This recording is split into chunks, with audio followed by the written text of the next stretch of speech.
اعوذ باللہ من الشیطان الرجیم، بسم اللہ الرحمن الرحیم۔ دی وائس آف مزمل کے ناظرین کو السلام علیکم۔ دوستو، شداد کون تھا؟ اس نے جنت کیوں بنائی اور یہ دنیا کے کس علاقے میں واقع ہے؟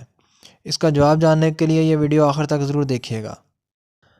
مگر اس سے پہلے اگر آپ نے ہمارا channel the voice of Muzammil subscribe نہیں کیا تو نیچے موجود لال رنگ کے الفاظ کو دبا کر سبسکرائب کر لیجئے اور گھنٹی کے آپشن کو ضرور دبائیے گا تاکہ ہماری ہر آنے والی نئی ویڈیو آپ تک بر وقت پہنچ سکے۔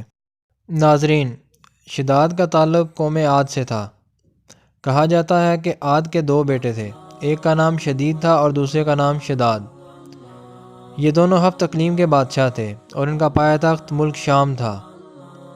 شدید نے 700 سال تک بادشاہی کی اور اس کے مرنے کے بعد اس کا جانشین شداد بنا۔ شداد نے بادشاہ بننے کے بعد اپنی سلطنت کو بڑھانا شروع کر دیا اور اس کی سلطنت میں تقریباً 1000 ممالک تھے جو کسی نہ کسی طرح اس کے زیر اثر تھے۔ اور جب حضرت ہود علیہ السلام نے اس کو دعوت ایمان دی تو شداد نے پوچھا، اگر میں تمہارا دین قبول کرتا ہوں تو مجھے کیا ملے گا؟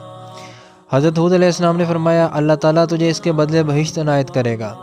یہ سن کر اس ملعون نے کہا کہ میں دنیا میں ایک ایسی بہشت بناؤں گا جو تیرے خدا کی بہشت کے جیسی ہوگی اور مجھے تیرے خدا کی بہشت کی ضرورت نہیں۔ پھر اس نے خطہ عرب میں قوم عاد کے قبیلہ ارم کے علاقے میں ایک جنت بنانا شروع کی جس کی دیواریں سونے اور چاندی کی اینٹوں سے بنائی گئیں۔ اس کے چھت اور ستون سبز زمرد سے بنائے گئے تھے۔ اس میں دودھ، شراب اور شہد کی نہریں بنائی گئیں، طرح طرح کے پھلدار درخت لگائے گئے۔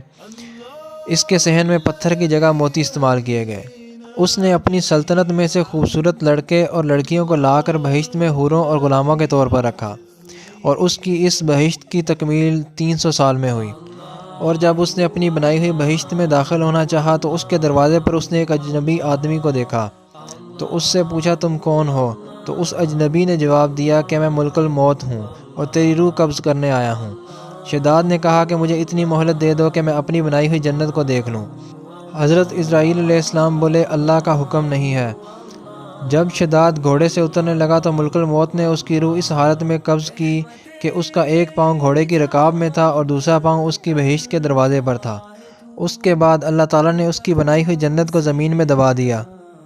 دوستو، جس کسی نے بھی اللہ تعالیٰ کے پیغمبر کو جھٹلایا اور اس کی قدرت کو چیلنج کیا تو ہمیشہ رسوائی اس کا مقدر بنی۔